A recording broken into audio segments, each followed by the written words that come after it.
Assalamualaikum warahmatullahi wabarakatuh. Seperti saya sampaikan kemarin teman-teman, ini saya punya pompa booster milik Hitachi. Ada beberapa tipe, kalau tidak salah ada 4 tipe. Jadi WMP 130GX, WMP 180GX, WMP 230GX, dan WMP 280GX. Saya tidak tahu ini tipe apa ini, karena ini punya langganan ayah saya, dititipkan, terus tidak tahu pesannya seperti apa, belum juga saya coba. Cuman kita mau bahas sekilas seperti apa yang disebut pressure stabilis unit itu.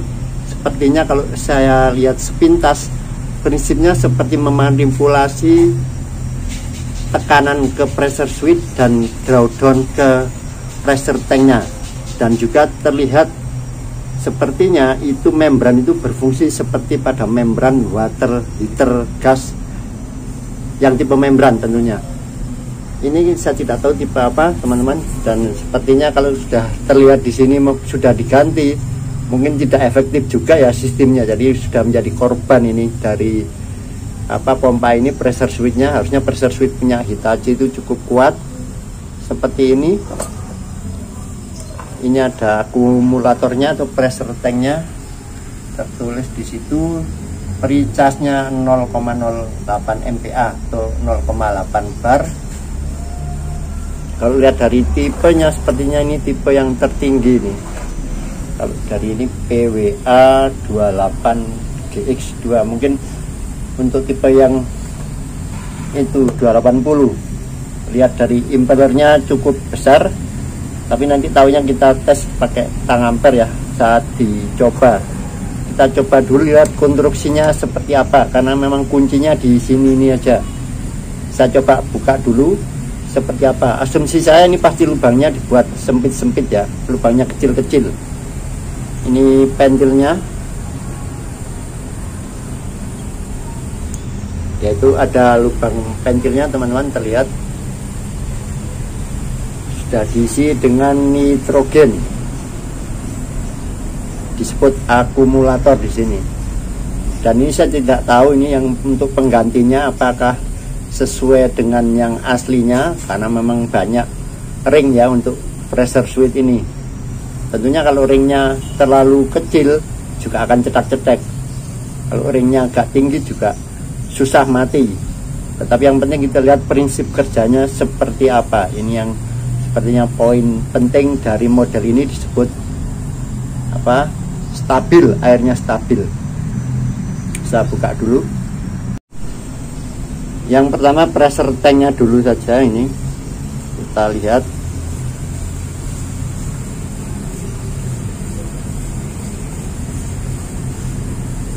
Ini sudah 2 minggu kalau tidak salah ada di gudang, ini saya baru tahu ya, seperti pressure tank biasa teman-teman.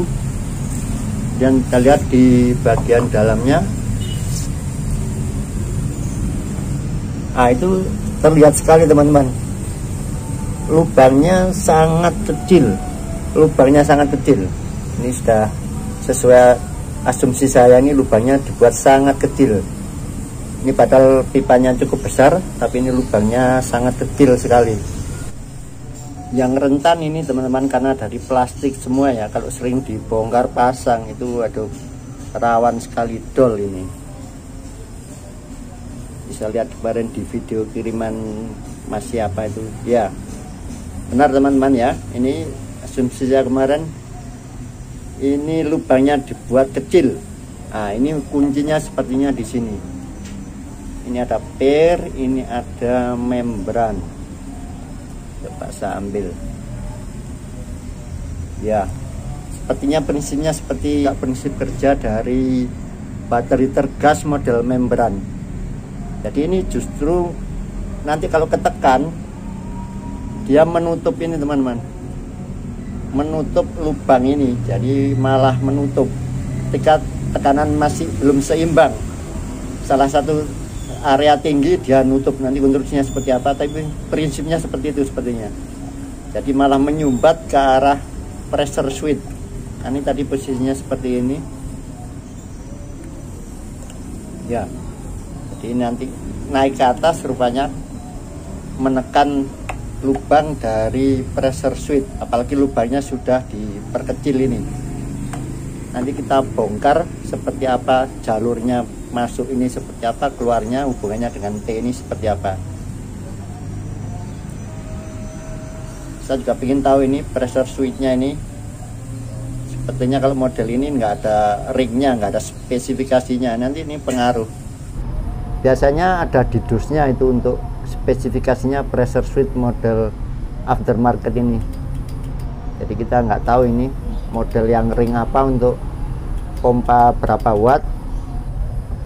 Koneksinya sama dengan pressure switch umumnya, ini 3/8 besar, tetapi sangat terlihat teman-teman, itu lubangnya kecil, diperkecil untuk masuk ke dalam sini. Jadi nanti ini yang ketemu dengan membran itu ketutup ini, sedikit ditahan, apalagi lubangnya sempit. Jadi ini mengurangi sensitivitas dari pressure switch. Ini saya mau lepasin dulu teman-teman, mudah-mudahan ini nggak gampang dol ya, karena udah plastik semua ini.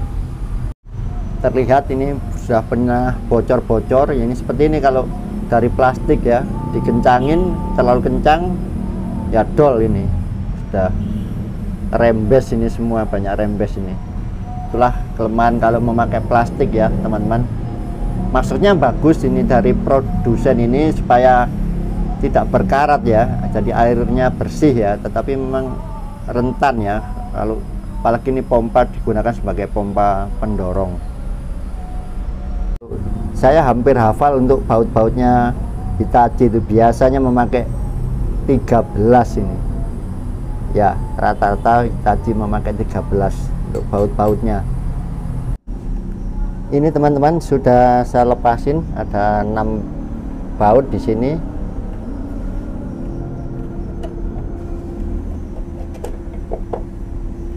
Ya, ini bagian keluaran seperti itu, ada pirnya sepertinya di dalam. Ini bisa dilepas. Yang ke pressure tank hanya main press saja rupanya ya, main o-ring. Ada lubangnya. Ini yang dari arah masuk ya, sepertinya benar dipersempit. Jadi dipersempit, kemungkinan problemnya ini di membrannya. Jadi harusnya sistem ini bagus, tetapi karena membrannya kotor, ini kelihatan airnya, keraknya banyak sekali, akhirnya tidak berfungsi dengan baik. Korbannya ya otomatis tadi, akhirnya kena cetak-cetek ini. Itu bagian dalamnya sepertinya ada pirnya. Coba saya lihat, ini bagian keluaran teman-teman, seperti ada valve-nya. Coba nanti saya buka seperti apa. Kalau bagian ini seperti ini. Ini adalah konstruksi arah aliran teman-teman. Saya tunjukkan dulu seperti apa arah alirannya. Berarti ini arah aliran dari pompa ini sebelah sini, keluaran sebelah sini, dan ini adalah arah ke pressure tank teman-teman. Dan ini ada valve di dalam. Ini bisa saya dorong, nanti kelihatan itu ya, bergeser. Istilahnya malah menutup ke arah keluaran. Ini kalau semakin ketekan menutup ke arah keluaran, aliran lebih banyak ke pressure tank. Seperti ini teman-teman. Itu lubangnya diperkecil. Nah, itu membuat perbedaan tekanan antara bagian output pompa dengan keluaran dari sini, membuat perbedaan tekanan.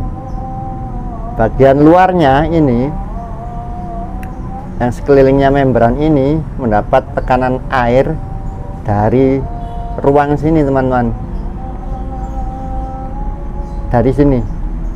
Bentar ya, mendapat dari sini, dari input pompa, tapi yang sebelah atas, sisanya ya, sisanya pompa ini masuk ke sini, air dari pompa masuk ke sini dan keluar di samping sini, di samping lubang ini, maaf, di tengah lubang ini keluarannya.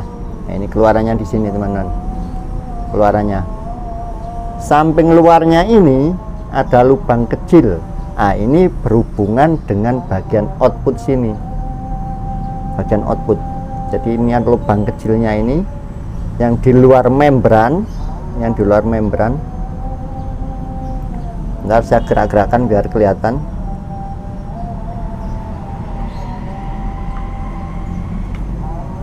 Bagian kecil ini di luar membran berhubungan dengan bagian output kepemakaian. Sedangkan bagian tengah ini berhubungan dengan input pompa. Jadi pompa tadi dihambat alirannya memakai lubang kecil tadi, dan ini ada pair valve yang bisa terdorong ke sana. Semakin terdorong ke sana, semakin banyak yang dikirim ke pressure tank. Itu aja. Dan semakin menekan ini membran ke atas, membran ini, supaya menutup jalur ke pressure switch. Itu yang membuat sepertinya pressure switch-nya akhirnya tidak sensitif karena ditutup dahulu, tetapi sisa tekanan tadi lebih banyak dimasukkan ke pressure tank. Sepertinya prinsipnya persis dengan cara kerja membran dari water heater gas tipe membran maksud saya. Ini memanfaatkan perbedaan tekanan antara input dan output dari alat ini. Sepertinya ini memang teknologi bagus ya menurut saya ini. Yaitu tadi sudah saya asumsikan kemarin, memanipulasi tekanan, arah tekanan pressure ke pressure switch, dan juga memanipulasi aliran air drawdown ke pressure tank. Salah satunya itu tadi, yang pertama dengan memakai lubang yang sangat kecil. Ini teman-teman untuk lubangnya, ini dari sini setengah in, ini besar ya, langsung kelihatan sekali teman-teman. Itu lubangnya kecil sekali. Tapi sepertinya sistem ini bermasalah ya, buktinya ini teman-teman. Ini sudah menjadi korban ini pressure switch. Harusnya pressure switch punya Hitachi itu kuat sekali. Kemungkinan ya di sini permasalahannya, banyak kerak di sini, akhirnya ini tidak berfungsi dengan maksimal ya. Seperti kita tahu drawdownnya pressure tank segini itu berapa ya, pasti cetak-cetak. Apalagi ini pompanya kayaknya ya tipe yang tertinggi nih, 280 sepertinya kalau lihat dari motornya tadi. Ini saya coba mengeluarkan ini teman-teman, apa, valve-nya ini ternyata bisa sepertinya. Ini penguncinya ada di sini, locknya ini saya coba keluarkan. Ini sudah mau keluar, ini tinggal ditarik aja sepertinya. Nanti bisa dipelajari lebih detail ini. Alhamdulillah saya tadi nggak tahu nih kuncinya di sini, ternyata ini ditekan ke bawah, ke sini kita dorong ini tadi ya. Ini buat eksperimen, ini punya pelanggan ini. Alhamdulillahirobbilalamin, ternyata ini bisa saya keluarkan ya. Jadi ini locknya tadi di sini teman-teman, kita dorong ke sini, ini bisa keluar. Ini ditekan dulu penguncinya ke bawah, baru ini didorong dari sana. Seperti ini konstruksinya. Jadi ini seperti ini teman-teman. Jadi ketika ada tekanan air, nanti dia akan bergeser ke sini, justru malah menutup ke sana. Nah, seperti ini teman-teman lubangnya. Ini dari arah pompa ya, dari arah pompa. Ikut pergerakan ini teman-teman. Jadi semakin ke sana, semakin menutup ke arah keluaran, dia aliran yang ke pressure tank semakin banyak. Itu aja. Tapi tidak menutup full ya, hanya membagi saja. Di konstruksinya ini sebagai ini pembatas, pembagi ketika tekanan antara bagian pompa dan bagian keluaran terjadi perbedaan yang tinggi. Ketika ditutup total, otomatis terjadi tekanan yang sama, akhirnya di sini seimbang, di sini seimbang. Membran tadi akan tertekan pir ke bawah, aliran air masuk, bisa menekan ke pressure switch. Itu aja. Hubungan dengan bagian keluaran pompa, maksudnya keluaran dari unit ini masuk ke membran lewat celah yang kecil ini saja. Ini yang berhubungan dengan bagian output pompa bagian luar ini, luar membran, nanti akan masuk lewat celah yang kecil ini. Sudah disiapin semuanya, ternyata pompanya terbakar, langsung jelek ya. Terpaksa ini digulungkan dulu ini teman-teman.